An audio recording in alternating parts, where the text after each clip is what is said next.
Pamirsa Pura Uluwatu Pecatu Kuta Selatan Badung dat ngalenin majang wisatawan ingin asing wiaden domestik. Pengerau wisatawan ri sampun pandemi COVID-19 puniki keuningin kantos 6 talian rahina.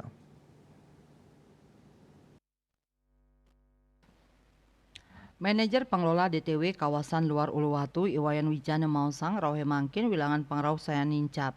Anutin saking catatan kunjungan ke objek wisata inucap, kauningin sawetara munggah ring petang talian kantos 6 talian diri rahina.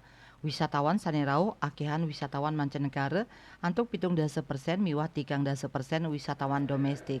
Saking kuentenan 17% inucap, inggian pinih akeh rahu saking Australia raris wenten India, Cina, miwah Prancis, wenten taler wisatawan saking Asia Tenggara miwah Eropa.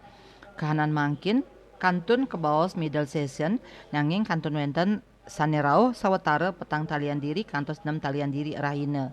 Indika inucap nyenayang pengerah wisatawan ri tepengan mangkin sampun sayan becik ri sampun pengelola pandemi.